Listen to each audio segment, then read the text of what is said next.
The plane touched down just after dawn, its wheels hissing against the runway. For most of the passengers, it was an ordinary arrival. Businessmen scrolling through phones, families eager to collect their luggage. For Amelia Grant, it was different. After 22 years of service, after countless deployments and long nights in secret facilities where sunlight was a rumor, she was finally home. At 42, Amelia carried herself with the quiet precision of someone who had lived a lifetime under discipline. Her posture was straight, her steps measured.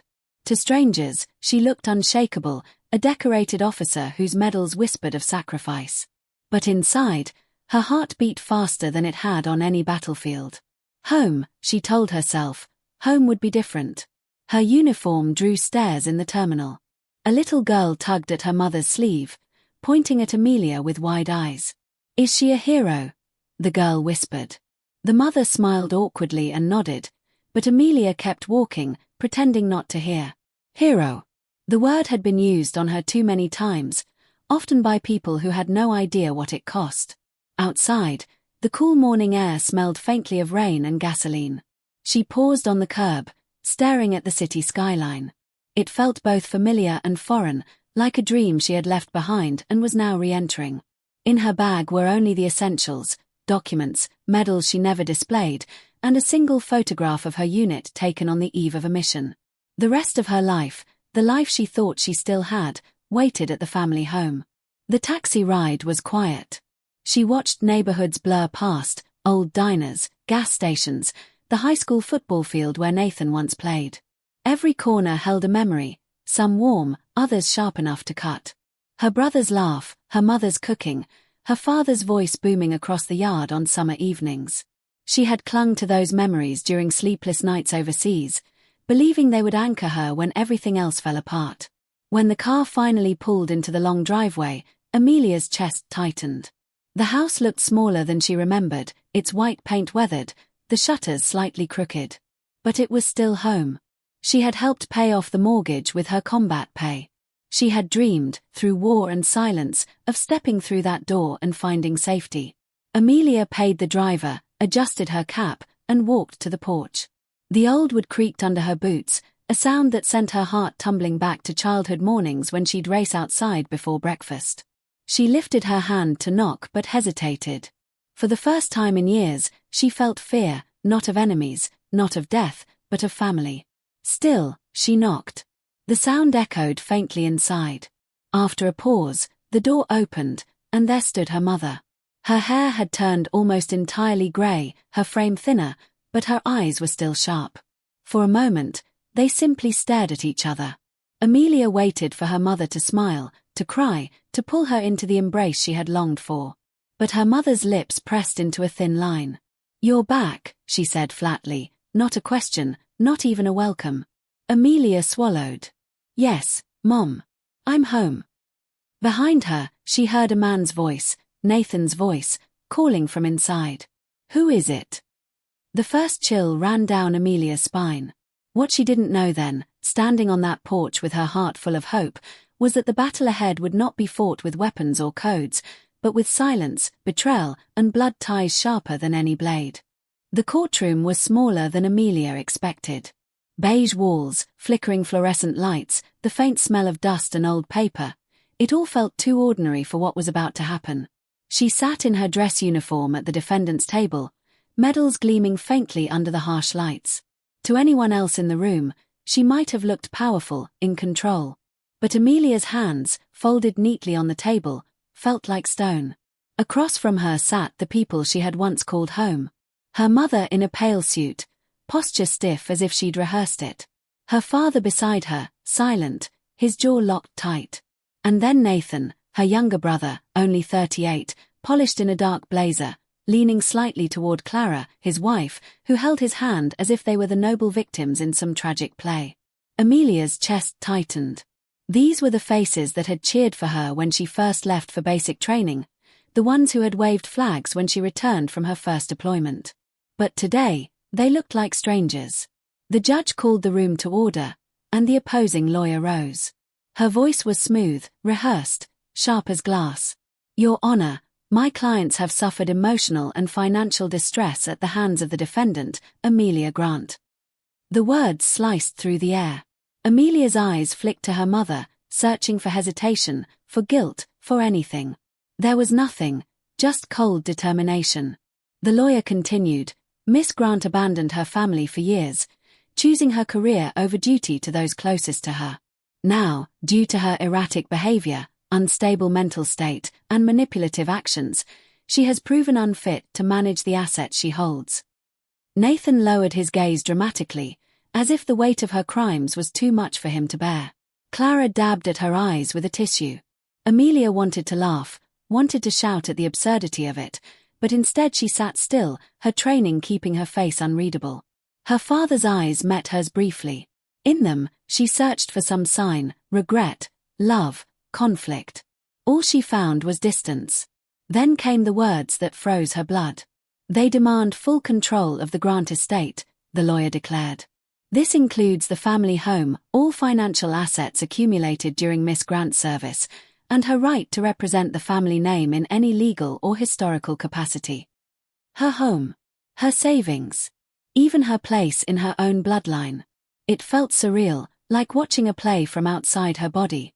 Her own mother sat there, nodding softly as though erasing her daughter from existence was not only reasonable but inevitable.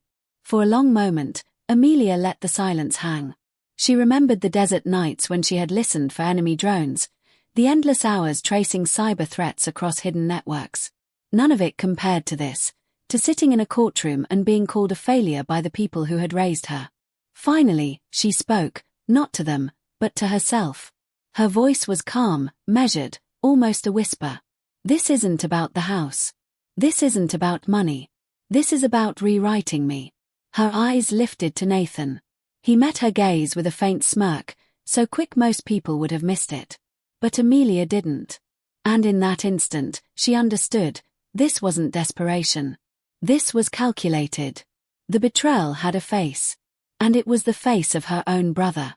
The courtroom air was heavy, thick with whispered judgments and the scratching of pens across paper. Every word from the opposing lawyer was crafted to wound, every sentence designed to turn Amelia into a stranger among strangers. She abandoned her family, the lawyer declared, pacing before the jury. She chose her career over her blood. She left aging parents and a struggling brother to fend for themselves while she hid behind the uniform of a soldier. And now, when the family asks for fairness, she clings to property, to power, to a name she no longer deserves. The words should have burned. But Amelia sat perfectly still, her dress uniform immaculate, her hands folded neatly in her lap. Her back was straight, her chin lifted just enough to show strength but not defiance. The years of military discipline, of sitting silent in war rooms while chaos roared outside, had prepared her for this moment. She said nothing. The silence unsettled them. Nathan shifted in his chair, his jaw tightening. Clara glanced at the jury, perhaps expecting Amelia to break, to shout, to defend herself desperately. But Amelia didn't move. Her mother took the stand next. Her voice, once warm and comforting, now carried a rehearsed sharpness. My daughter, she hasn't been the same for years. She's cold, distant, sometimes unstable. We fear she doesn't know what's best anymore, not for us, not even for herself. Amelia's heart clenched, but her face gave nothing away. She stared forward, eyes locked on the judge. Inside, her pulse pounded, but she remembered something an old commander had once told her. Sometimes the strongest strike is the one you don't make, until the exact right moment. Her father followed, his words slower, heavier. She's different, he said, pausing as though each word cost him strength. She's been gone too long. Nathan has been here. He's cared for us. She left. The jury shifted uncomfortably.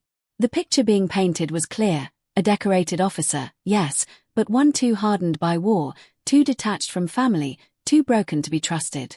Amelia inhaled slowly. Exhaled. Still, she said nothing.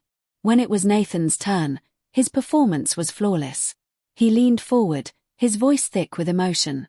She's my sister, and I love her, he said, eyes glistening just enough to catch the light. But love doesn't change reality. She can't manage the estate. She can't protect our parents. She's dangerous, even to herself. Clara squeezed his hand for emphasis, her face the perfect portrait of sorrow. The courtroom seemed to lean toward them, their story polished, believable, tragic. And yet, Amelia remained silent. Not because she was weak. Not because she was defeated. But because she knew something they didn't.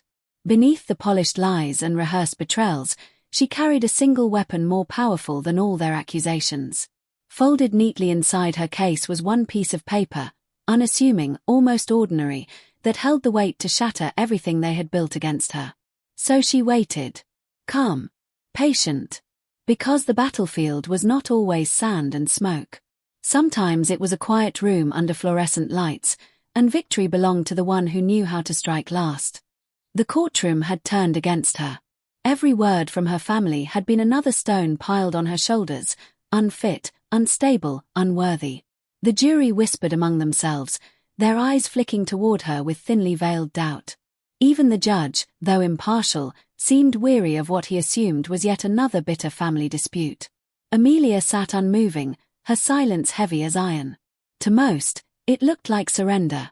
To her, it was strategy. Finally, when the opposing lawyer finished her closing remarks, the judge turned his gaze toward Amelia.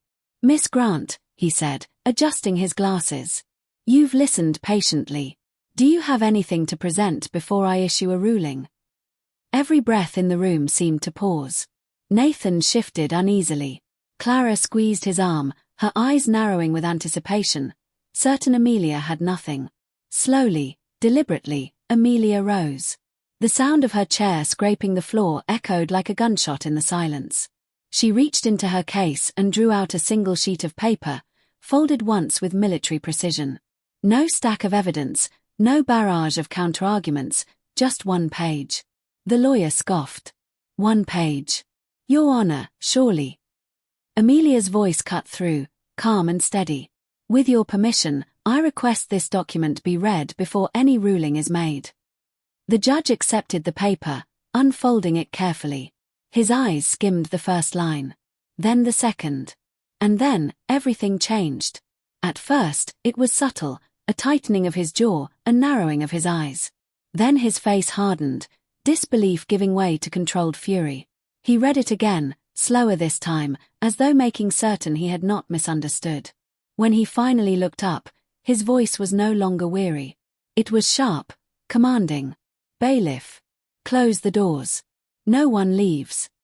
A ripple of confusion swept through the courtroom. Nathan froze, his face draining of color. Clara leaned toward him, whispering frantically, her hands trembling. Their lawyer stammered a protest, but the judge silenced her with a raised hand. The bailiff locked the doors. The heavy click echoed like a final verdict. And then, they came. Uniformed federal agents swept into the room, moving with the precision of a well-rehearsed operation. Gasps erupted from the gallery. The sharp snap of handcuffs rang out as officers closed in on Nathan and Clara. Clara cried out, "What is this? This is insane." Her voice cracked, breaking under panic. Nathan struggled to rise, but an agent forced him back into his seat. Amelia stood perfectly still. Her eyes didn't waver, her hands didn't shake. She had seen raids like this before, but always in war zones, against foreign enemies. Now, it unfolded around her own family. Her parents sat frozen. Her mother's hand clutched at her pearls, her lips trembling. Her father stared straight ahead, his face carved from stone, as if refusing to believe what was happening. The judge's voice boomed through the chaos, steady and unforgiving. "Mr. Nathan Grant, Mrs. Clara Grant, you are detained under suspicion of financial fraud, identity theft, and conspiracy to commit cyber-espionage against the United States government." The words struck the room like thunder. For the first time in months, Amelia allowed herself to breathe. Not triumph, not anger, just certainty. Because in the end, it hadn't taken a speech or a defense. It had only taken one sheet of paper. The first agent reached Nathan. His uniform was dark, his movements controlled, efficient. Nathan's eyes darted wildly, his breath coming in short, shallow bursts. For years he had walked with the smug certainty of someone who thought he would never be caught. Now, that confidence cracked. "Stand up," the agent ordered. Nathan's lips parted, a protest forming, but nothing came out. His hands trembled as steel cuffs snapped around his wrists. The sharp click echoed louder than any gavel, louder than the lawyer's speeches, louder than his years of lies. Clara broke first. She shrieked as another agent pulled her from her seat. "No. You don't understand. We didn't do anything. This is a mistake." Her voice cracked on the word mistake, as though even she couldn't believe it. Tears streaked down her carefully made-up face, her mask of composure crumbling in seconds. Amelia stood motionless, her hands clasped behind her back in the posture of a soldier at rest. She had seen this before, the unraveling of those who believed themselves untouchable. On foreign soil, it was insurgents dragged from hidden compounds. Here, it was her brother and his wife, undone in the very courtroom where they had tried to erase her. Her mother gasped, one hand flying to her chest. "Nathan," the word fell from her lips, fragile, like porcelain shattering on tile. Her father didn't move. His face was pale, expression unreadable, his gaze fixed on the floor as if refusing to acknowledge the truth unraveling before his eyes. Clara twisted against the agent's grip, her voice shrill with desperation. "Please, you don't know. Nathan, say something. Tell them." But Nathan didn't speak. His head hung low, jaw clenched, eyes burning with something darker than fear, rage. When his gaze finally met Amelia's across the room, it wasn't the look of a brother betrayed. It was the look of a man defeated, exposed, stripped of every shield he had built. For just a heartbeat, Amelia saw the boy he once was, the boy who had built forts with her in the backyard, who had dared her to climb too high trees. But that boy was long gone, buried under greed and choices that could never be undone. The judge's gavel struck wood, commanding silence. "This court is adjourned pending further federal inquiry." The gallery erupted, gasps, murmurs, the shuffle of restless feet. The agents moved swiftly, leading Nathan and Clara away in chains. Clara sobbed uncontrollably, her cries echoing down the hallway. Nathan walked stiffly, his jaw locked, his silence louder than her wails. Amelia didn't follow. She stood rooted to the floor, her breath steady, her face unreadable. Inside, she felt no triumph, no vengeance, only the weight of inevitability. This was never about winning.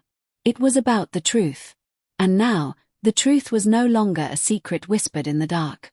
It had arrived in the form of handcuffs, sealed doors, and the quiet collapse of lies too heavy to stand. Her parents sat in the wreckage, frozen.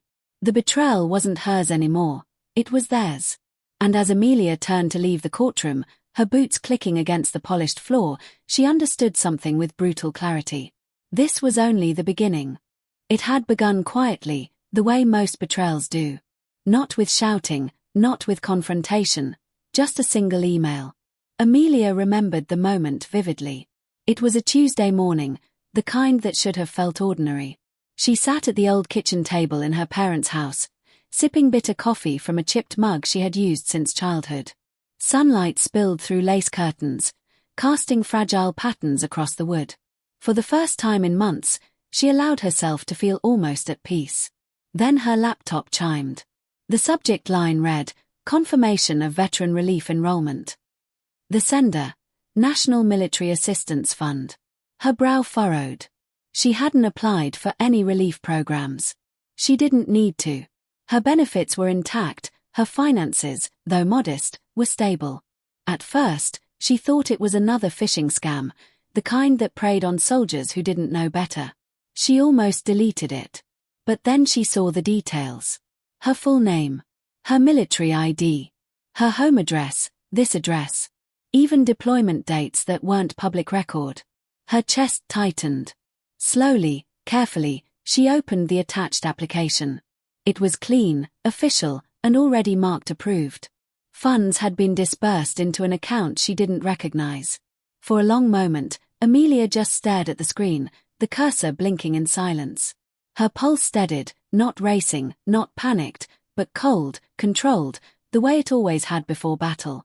Later that day, she made a quiet phone call to an old contact in federal finance. A friend who owed her more than one favor. The response was swift, almost too swift. Within an hour, the pieces began to shift into place.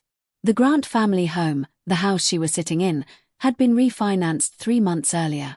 Ownership had quietly been transferred into the name of a shell company. A company that, to Amelia's chilling realization, was linked directly to Nathan. Her brother had always dismissed his ventures as side hustles, little projects that never amounted to much. But this wasn't small. This wasn't harmless.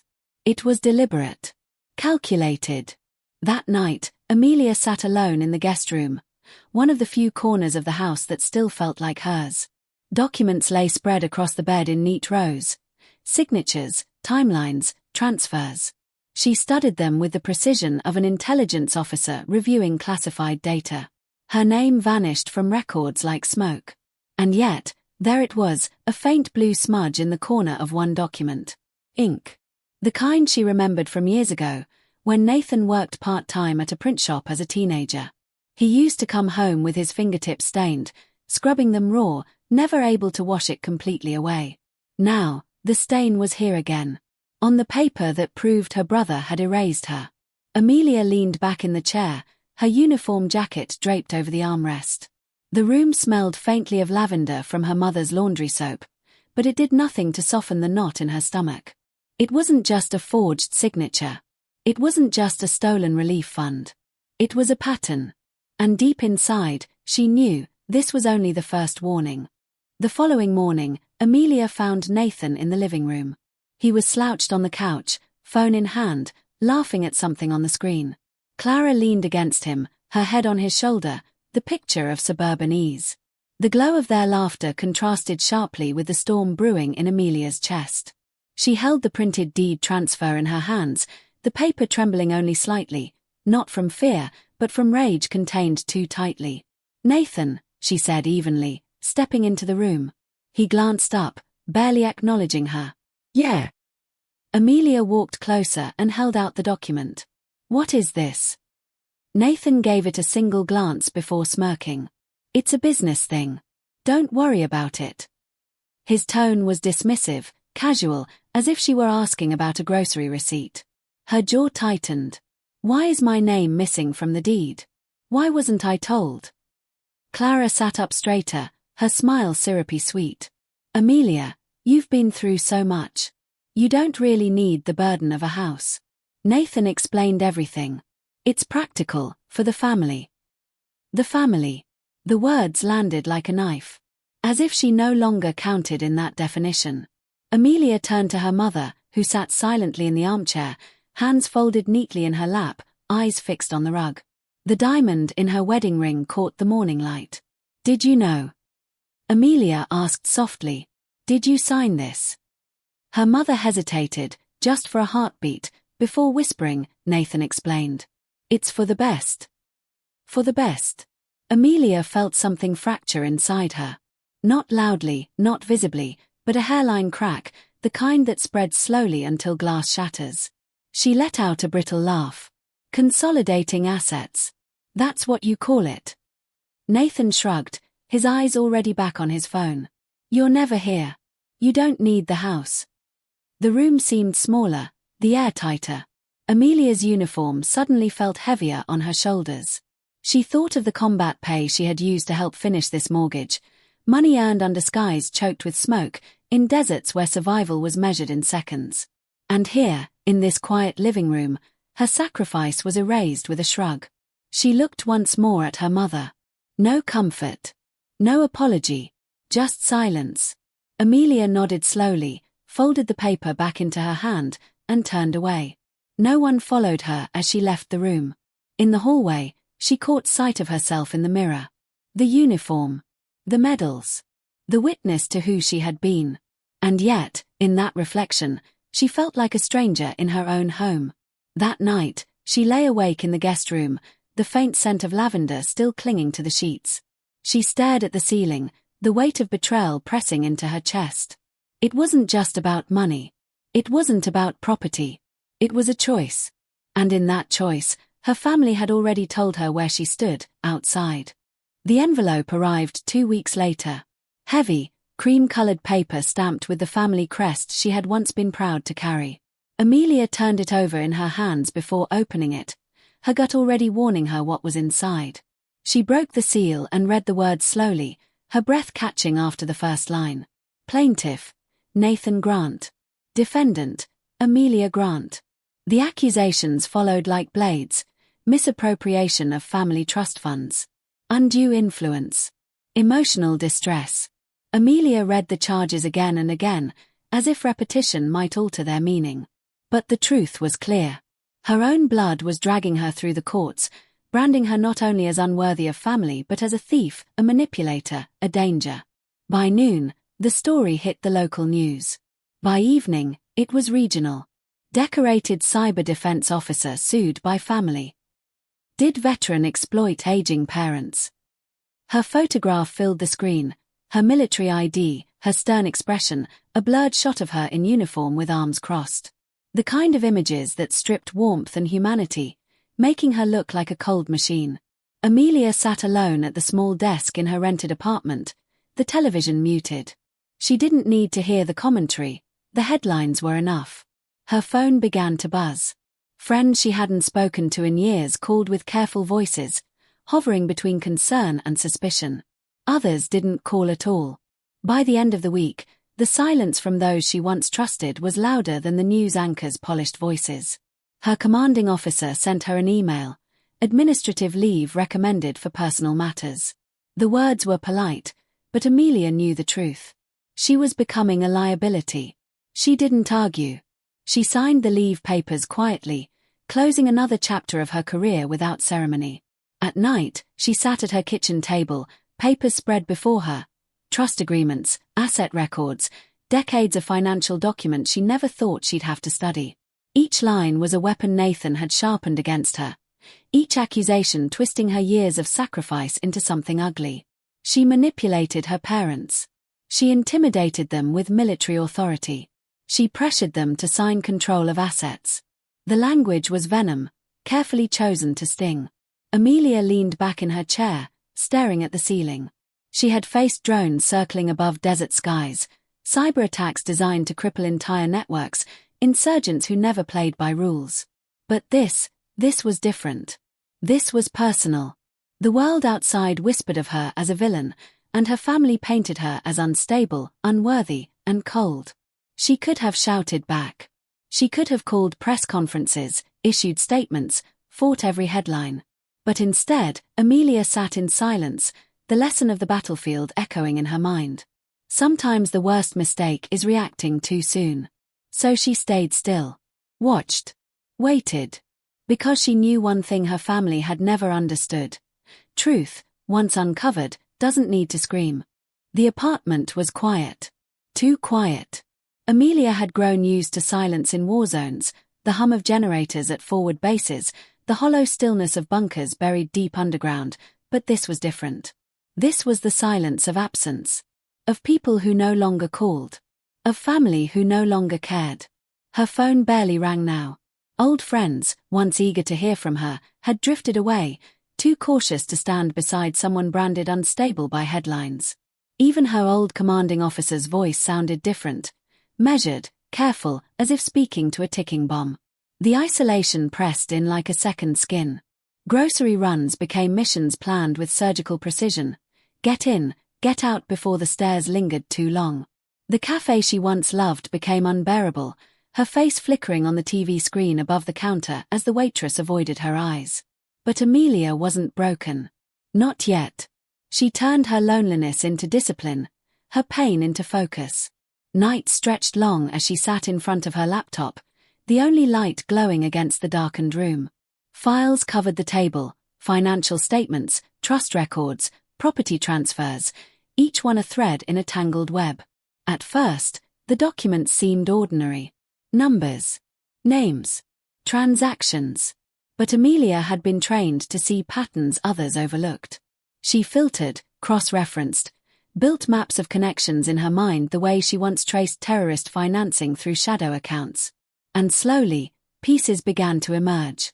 A company name kept appearing, Valen Group Holdings. A shell corporation tied to real estate and trust funds, its registration suspiciously recent. Amelia dug deeper and found Nathan listed as Chief Financial Officer. Her pulse quickened, not racing, not panicked, but sharp and steady. Clara's name surfaced too. Her counseling service, which Amelia had once dismissed as harmless, appeared in grant applications for veterans therapy programs. On paper, it looked noble. But the amounts were too high, the timing too convenient, the clients too familiar. Names Amelia recognized from ceremonies, VA hospitals, even deployment rosters. And then came the chilling realization. Some of those names belonged to soldiers who were dead. She leaned back in her chair, pressing her palms to her eyes, forcing herself to breathe. This wasn't just theft. It was exploitation, using the identities of the vulnerable, the forgotten, the fallen. For hours, she stared at the screen, tracing transfers, chasing trails through offshore accounts and non-profit loopholes. Each discovery was like a knife twisting deeper, but also like oxygen in her lungs. Proof that she wasn't paranoid. Proof that the betrayal was real. But she told no one. Not yet. Because Amelia Grant was a soldier. And soldiers knew that striking too early was as dangerous as not striking at all. So she dug in silence. Waiting. Watching. Gathering. And with each click of the keyboard, each late-night discovery, she felt the battlefield taking shape, not across seas or deserts, but here, in the quiet shadows of her own bloodline. The pattern revealed itself slowly, like a photograph developing in a darkroom. At first, Amelia only saw fragments, odd transactions, duplicate signatures, names that should not have existed at all. But the longer she studied the documents, the clearer the picture became. And when it did, the truth was worse than she had imagined. Clara's counseling service was nothing but a front. On paper, it looked legitimate. Therapy for struggling veterans, outreach for families in crisis, grants awarded by charitable organizations. But Amelia had spent too many years tracking deception to be fooled by neat paperwork. The same veterans appeared across multiple applications, their names shuffled, duplicated, sometimes slightly altered. She froze when she recognized some of them. Men and women she had served beside, faces she could still recall from deployment photos. One name belonged to a soldier who had died in Afghanistan. Another belonged to a Marine still alive but retired, now too sick to notice someone had stolen his identity. Her stomach turned cold. They weren't just stealing money. They were stealing lives, turning service and sacrifice into numbers in an account. And the money didn't stop at Clara's fake clinic. It bled into Nathan's company, Valen Group Holdings. Transactions disguised as consulting fees and equipment rentals funneled through offshore banks, disappearing into a maze of shell corporations that stretched across borders. Amelia leaned closer to the screen, her fingers flying over the keyboard as she traced the flow. Each click uncovered another lie, offshore accounts tied to known laundering hubs, grant money siphoned away before it ever reached real veterans, forged medical reports signed with her mother's neat, familiar handwriting. Her pulse quickened, her breath shallow. It was elegant in a sick way. A system built not out of desperation, but out of design. And her family, her brother, her sister-in-law, her parents, were at the center of it. Amelia sat back in her chair, staring at the wall as the room closed in around her. For years, she had believed her service mattered, that her uniform meant something. Now, those closest to her had weaponized that very service, turning her sacrifices into a shield for their crimes. It wasn't just fraud. It wasn't just betrayal. It was organized, methodical, criminal. And it left her with a chilling question. If her family could cross this line, what else were they capable of? For the first time, a flicker of doubt pierced her iron discipline. Maybe she had been wrong to wait. Maybe silence had given them too much room to grow bold. But then she straightened, her jaw set. No. Silence wasn't weakness, it was strategy. And now, she was ready to strike. Because Amelia Grant wasn't just a soldier. She was a hunter. And she had just found her prey. The first call came just after midnight. Amelia had been at her desk for hours, eyes burning from the glow of her laptop screen, the financial web spreading wider across her monitor. Offshore accounts. Duplicate names. Paper trails leading to places she recognized from classified briefings. She was close. Too close. The phone rang. An unlisted number. She hesitated, then answered. Grant. The voice on the other end was distorted, mechanical, impossible to place. Male. Female. She couldn't tell. Stop it, it said. This isn't your war. Walk away. Then silence. The line went dead. Amelia sat frozen, the phone still pressed to her ear. Her pulse remained steady, but her mind raced. Whoever it was, they knew. They were watching. The next day, another call. A different number, the same voice. Leave it alone, Colonel. Before it leaves you. This time, she didn't respond. She simply ended the call, set the phone down, and reached for her Glock in the desk drawer. The weight of it in her hand steadied her breathing. That night, she couldn't sleep. Every sound in the house sharpened, the creak of the floorboards, the wind whispering against the window, the hum of the refrigerator in the kitchen. She felt like prey, hunted in her own home. At 3:17 a.m., the third call came. The voice was softer this time. Almost familiar. They're watching. You can't stop this. Who are you?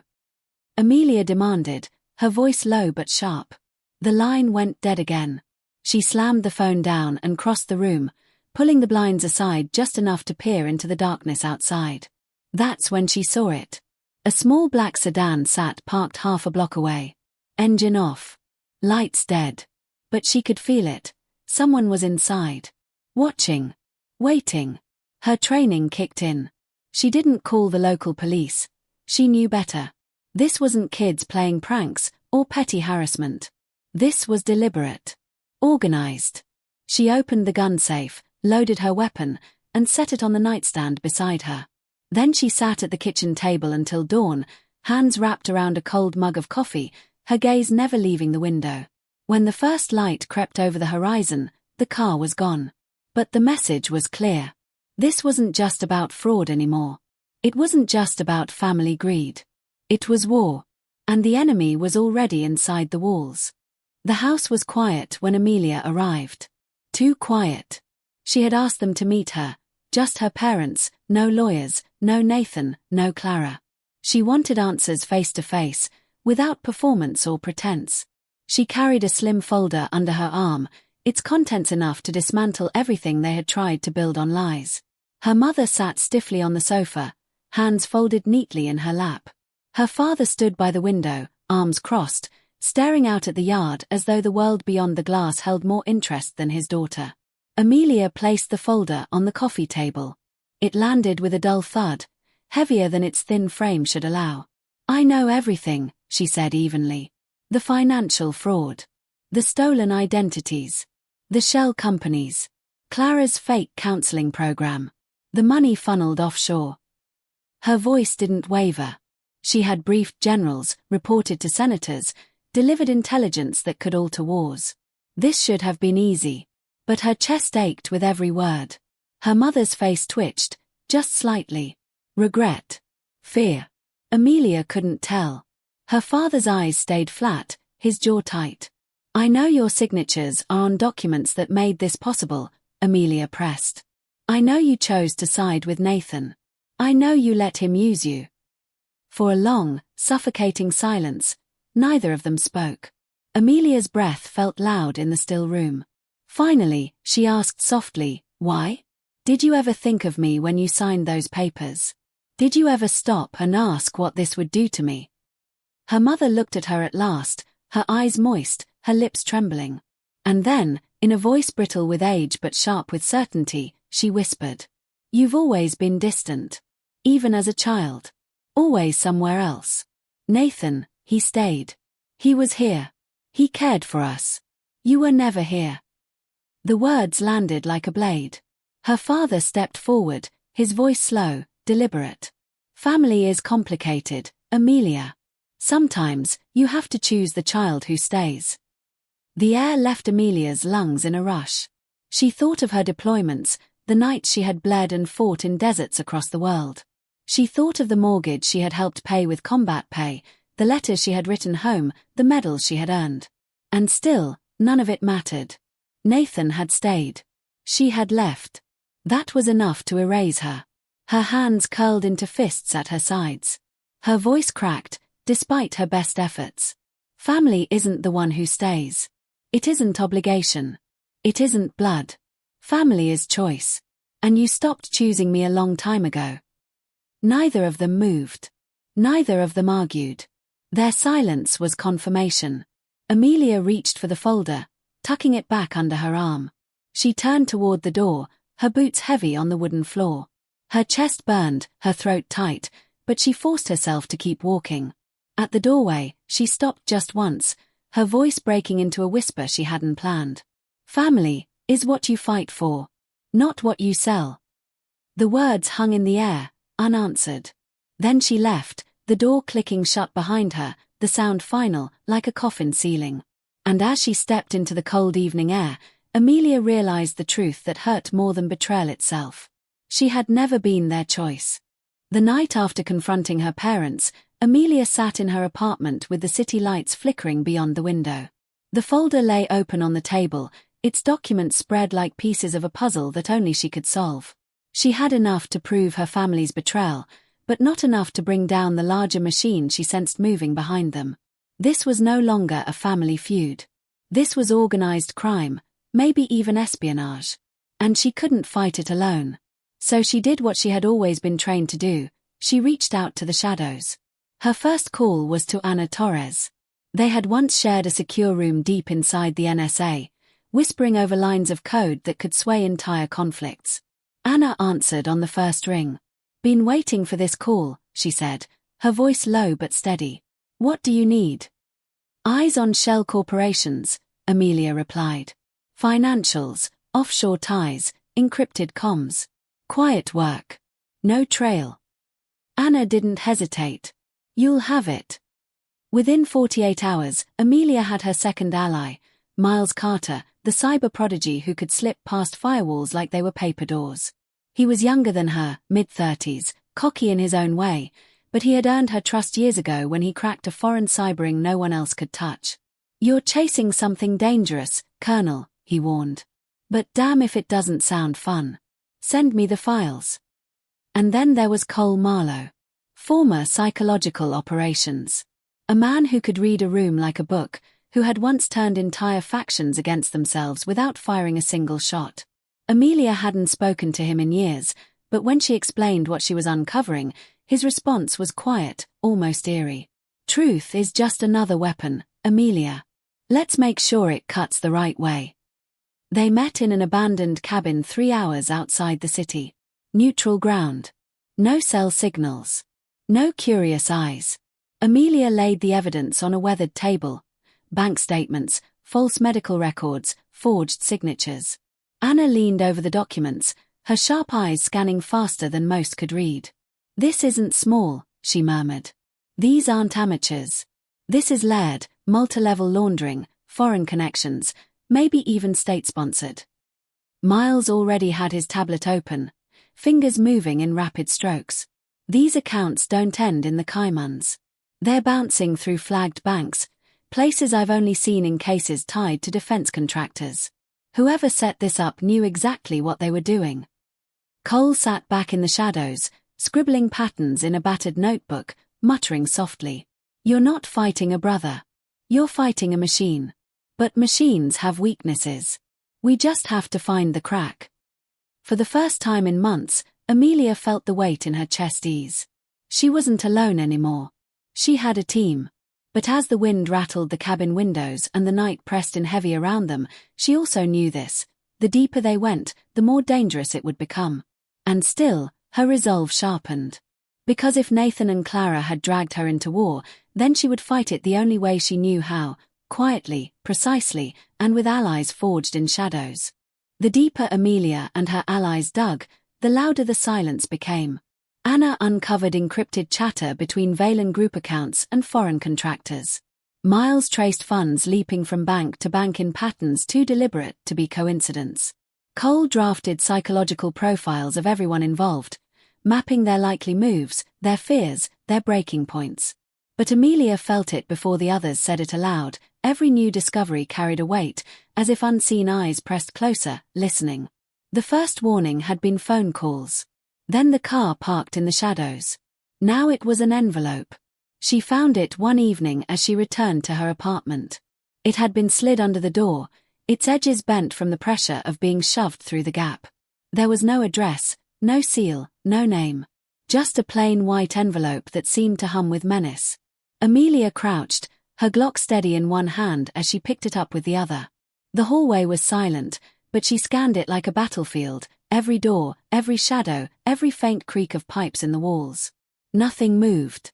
She closed the door behind her, set the envelope on the table, and unfolded it slowly. For words in bold black ink. "Stand down or we take what's left." Her jaw clenched. The words weren't vague. They weren't about her. They were about Rachel, her closest friend. About Ethan, her former comrade who still checked in on her. About Kayla, the young mentee she had once promised to protect. The people she still had. The people they could hurt. Amelia's fingers tightened around the paper until it crumpled in her fist. She had faced threats before, men with rifles and drones in the sky, entire networks of cyber warfare.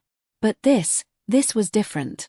Because now, the battlefield reached into her home, into the fragile corners of her life that had nothing to do with medals or war. Her phone buzzed on the table. A text from Anna. "They know we're close. Are you ready for escalation?" Amelia typed back one word. "Always." She rose from the table, slid the Glock back into its holster, and stared out the window into the city night. They thought they could break her by threatening what little she had left. They thought fear would silence her. But Amelia Grant had never been more certain of one thing. The moment threats turned personal was the moment she stopped playing defense. The cabin smelled of burnt coffee and old pine. Wires snaked across the table, connecting laptops, tablets, and a tangle of external drives. The hum of electronics filled the silence as Amelia and her team worked through the night. Anna sat cross-legged with her laptop balanced on her knees, her eyes darting across strings of encrypted code as though reading another language. Miles was hunched over a glowing screen, typing furiously, while Cole leaned against the wall, his notebook filling with scrawled diagrams and predictions. Amelia stood at the center of it all, her arms crossed, her gaze fixed on the wall where they had pinned documents, maps, and printouts in overlapping layers. The once scattered puzzle was taking shape. "Here," Miles muttered, tapping his keyboard. A web of lines flared across his screen, branching from a cluster of shell corporations. The money doesn't just vanish into Valen Group. It branches, Singapore, Malta, the Caimans, and then lands here. He zoomed in. Minsk. Anna looked up, her face tightening. That's not random. Those accounts are tied to a known foreign intel cutout.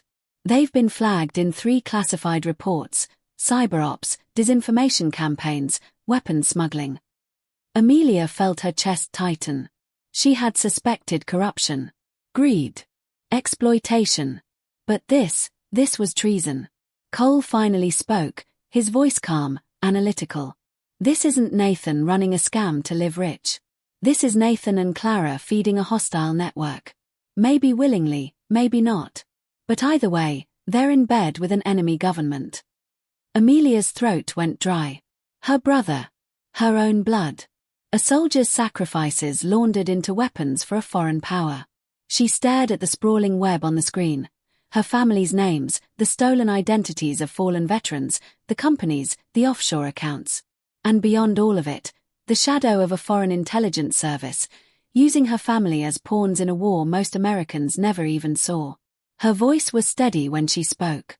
This isn't just family anymore. This is national security. Anna leaned back, folding her arms. If we take this up the chain, they'll bury it before it sees daylight. Too messy, too close to home. We need undeniable proof, something no one can spin, no one can shred. Miles smirked, though his eyes were grim. Then we build the map. Every account, every stolen name, every false clinic. We turn their web against them. Cole closed his notebook, his voice low. Truth as a weapon. That's your battlefield now, Amelia. And it's one where hesitation gets people killed. Amelia's gaze swept across the wall of evidence, the digital spiderweb glowing on the screens, and the folder of documents that had started it all. She felt the familiar calm of a soldier before battle. Not fear, not hesitation, focus. Her family had wanted a war. They were about to get one. The courthouse buzzed like a hive, reporters swarming the steps outside, cameras flashing as Amelia entered through the side entrance. Her uniform was crisp, every medal polished, every crease sharp. She carried no briefcase, no stack of papers, only her silence, her posture, her presence. Inside, the courtroom was already crowded. Her parents sat stiffly in the front row, avoiding her eyes. Nathan whispered furiously with his attorney, Clara clutching his arm like a lifeline. Their lawyer, a polished man with a sharp suit and sharper tongue, stood at the center, already performing for the jury. "Ladies and gentlemen," he began, his voice smooth and practiced. "What you see here is not a story of fraud or deception. It is the tragedy of a soldier broken by war, a woman who has allowed paranoia and instability to distort her view of reality." He gestured toward Amelia with open palms, as though presenting evidence. "Colonel Grant served bravely, yes. But years in cyber warfare, in isolation, in combat zones far from home, they've left scars. Scars that make her see enemies where there are none. Even here, in her own family." The words hung heavy in the air. A few jurors shifted uncomfortably. The lawyer pressed on. "She claims her own brother, Nathan Grant, and his devoted wife Clara, masterminded elaborate schemes involving stolen identities, espionage, even treason. Absurd. The truth is far simpler. Colonel Grant has grown cold, detached, unable to recognize love or loyalty. And now, desperate to justify her distance, she invents betrayal." Amelia sat perfectly still. Her hands rested on the table, folded neatly, her face a mask of composure. Inside, her pulse was steady, her breathing slow. She had endured worse in interrogation rooms, worse in the field. Her mother dabbed her eyes with a handkerchief as though the words pained her. Her father shifted, stone-faced but silent. Nathan squeezed Clara's hand, his expression perfectly measured, half concern, half sorrow. To anyone watching, it was the picture of a family wounded by a wayward daughter. The lawyer's voice rose, passionate, rehearsed. "We must protect this family, not destroy it with the delusions of someone who cannot separate duty from obsession. Colonel Grant is a decorated officer, but medals do not erase instability. And instability cannot be trusted with legacy." Silence followed. The lawyer adjusted his tie, confident he had delivered the decisive strike. The judge's gaze turned to Amelia. "Colonel Grant," he said, voice even, "you may respond." Every eye in the room shifted to her. Cameras clicked. The air thickened, waiting for her to break the stillness, to snap, to confirm the narrative her family had painted. But Amelia didn't move. Not yet. She inhaled, exhaled. Then she reached calmly into her folder and placed a single sheet of paper on the desk before her. The same paper that had sealed the courtroom once before. Her silence was no longer defense. It was power. And when she finally spoke, her voice was steady enough to silence the room. "Your Honor, I have proof." The paper slid across the polished wood, its whisper louder than the lawyer's entire performance. Amelia didn't look at her family, didn't look at the cameras flashing from the back of the room. Her eyes stayed on the judge as he unfolded the single sheet. At first, his face was calm, unreadable. Then his brows drew together, his jaw tightening as his gaze scanned line after line. His hand gripped the paper a little harder with each word. The silence stretched long, oppressive. Even the lawyer fidgeted, uncertain now, his smirk faltering as the weight in the room shifted. Finally, the judge's gavel cracked against the bench. "This court is adjourned until further notice. Bailiff, seal the doors." Gasps rippled through the courtroom. Nathan froze, his confident facade crumbling in an instant. Clara's face went pale, her grip on his arm trembling. Their lawyer stammered, "Your Honor, surely this isn't." "Enough," the judge snapped, his voice booming. "Mr. and Mrs. Grant, remain seated." The bailiff moved quickly, locking the heavy doors as murmurs spread like wildfire through the gallery. Then came the sound, boots against marble, the unmistakable rhythm of federal agents entering the chamber. 4 agents swept in, their dark suits crisp, their movements sharp. Weapons holstered, cuffs ready. Federal agents, one announced, his badge glinting in the light. Nathaniel Grant, Clara Grant, you are under arrest for charges including fraud, identity theft, and conspiracy to commit espionage against the United States. Clara's scream pierced the stillness. No, you can't do this. We didn't, her words choked off as an agent snapped cold steel around her wrists. Nathan surged to his feet, his voice cracking with fury. This is a setup. Amelia planted this, she's insane. But the agents didn't flinch. One forced him back into his chair, the cuffs clicking shut. Nathan's eyes locked on Amelia's, blazing with hatred. For the first time, his charm was gone, his composure shattered. Their lawyer scrambled, his voice shrill. Your Honor, this is outrageous. We demand. Counselor, the judge interrupted coldly. Sit down. You've been defending criminals. The gallery erupted, reporters shouting questions, spectators gasping, flashes from cameras strobing against the walls. Amelia sat still through it all, her hands folded on the desk, her face unreadable. Her mother buried her face in her hands, sobbing silently. Her father stared straight ahead, his face pale, hollow, as though he had aged 20 years in a moment. The judge rose, the sheet of evidence still in his hand. His voice was firm, unyielding. This is no longer a family matter. This is a matter of national security. Colonel Grant, you are dismissed from these accusations. Federal custody will handle the rest. As Nathan and Clara were dragged from the courtroom, Amelia finally let herself inhale deeply. Not relief. Not triumph. Just air, clean, untainted, hers again. Because the truth had been buried, but not destroyed. And with one sheet of paper, she had unearthed it for the world to see. The days after the arrests blurred into noise, headlines screaming across every network, reporters staking out the courthouse steps, her name dragged through cycles of scandal and vindication. Strangers debated her life on screens as if she were a character in a play. But what cut deepest wasn't the public storm. It was the silence at home. Her parents were spared prosecution. Their lawyers argued age, frailty, and ignorance of the financial intricacies. The government accepted the compromise. Two elderly parents portrayed as pawns rather than accomplices. Amelia knew better. She had seen their signatures. She had heard their excuses. Still, no charges came. No consequences.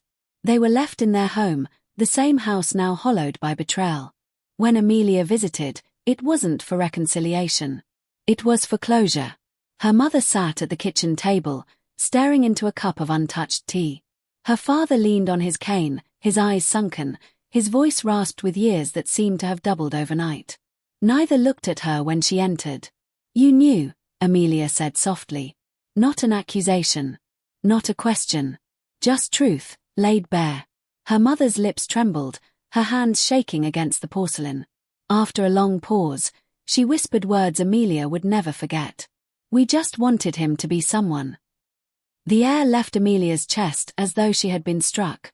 Her father finally lifted his gaze. Nathan was all we had. You left. You served your country. But you were never here. We thought, maybe if we gave him everything, he'd finally matter. The words sank into her like stones in water, dragging her deeper than any battlefield wound. All she had done, all the years, the blood, the sacrifice, none of it had ever been enough. They had never wanted her to carry the legacy. They had chosen Nathan, over and over, even as he burned everything to ash. Amelia's throat ached. She could have argued, could have shouted, could have laid out every fact that proved their complicity. But what would it change? The choice had been made years ago. Without another word, she turned and walked toward the door. Her mother's voice followed, barely audible, broken. Amelia, we did love you. She stopped in the doorway, her back to them, her hand gripping the frame until her knuckles whitened. Her reply came in a voice hollow and low. Love isn't supposed to feel like this. Then she stepped out into the cold evening, the house shrinking behind her. The words haunted her long after she left. We just wanted him to be someone. And Amelia knew, with brutal clarity, that to her parents, she had never truly been their choice. The storm of court battles and family betrayals had left scars Amelia knew would never fade. But soldiers didn't live in the past, they built from the wreckage. One autumn morning, she stood before a modest brick building on the edge of the city. The windows gleamed, the doors newly painted, and above them, a bronze plaque caught the morning light. The Sentinel Foundation. Inside, the walls smelled faintly of fresh paint and determination. Volunteers bustled between offices, setting up computer terminals, file cabinets, and coffee stations. Veterans of every age filled the hall, some limping, some in worn jackets bearing unit patches, some with eyes that still carried deserts and jungles from decades past. Amelia walked through the lobby, her boots echoing against the tile. She had spent months pulling this together, using her settlement, her savings, and donations from those who believed in her cause. She had called in favors, written proposals, and fought bureaucracy with the same discipline she once used to dismantle cyber threats. Now it stood ready. At the heart of the foundation was its mission: to safeguard veterans from fraud, exploitation, and identity theft. The very crimes her own family had built their empire upon. Computer labs were dedicated to teaching veterans how to protect their digital footprints. Legal advisors volunteered to defend against predatory schemes. Counselors, real ones, vetted and credentialed, offered support without exploitation. And in the center of the main hall hung a wall-sized memorial. Photographs of soldiers whose names had been stolen, whose identities had been twisted for greed. Amelia made sure each one was honored. Not forgotten. Rachel was there, helping sort files. Ethan, ever the steady comrade, coordinated with veteran outreach groups. And Kayla, bright-eyed and driven, worked with Amelia to design the cyber training programs. They weren't family by blood. They were something stronger, family by choice. At the opening ceremony, Amelia stood at the podium, facing the rows of veterans, journalists, and community members who had gathered. She wore no uniform, no medals. Only a simple dark suit and the quiet authority of someone who had endured, and still stood. Her voice carried steady through the room. This foundation was born from betrayal. But it will live for protection. No veteran who gave their life, their health, or their identity for this country will ever be forgotten, exploited, or erased. Not while the Sentinel Foundation stands. Applause thundered through the hall, but Amelia's gaze lingered on the wall of names. She whispered to herself, unheard by anyone else. You will not be used again. You will be remembered. And for the first time since she had returned home, Amelia felt the stirrings of peace. Because while her family had chosen greed, she had chosen service. And service had chosen her back. The tide rolled in slow and steady, the ocean breathing in a rhythm older than memory. Amelia stood at the water's edge, the wind tugging at her coat, the salt air sharp against her face. The world behind her still buzzed with noise, reporters chasing stories, courts drafting rulings, politicians whispering about scandals that touched too close to power. Her family's name was now forever shadowed, Nathan and Clara locked behind bars, her parents fading into their own silence. But here, by the ocean, there was no noise. Only the pull of the tide. She closed her eyes and let the sounds wash over her. The crash of waves, the distant cry of gulls, the whisper of wind threading through the dunes. For so long, her life had been battlefields and courtrooms, betrayal and strategy. Noise upon noise, until it drowned out the woman beneath the uniform. Now, at last, there was quiet. She thought of the words her parents had left her with. We just wanted him to be someone.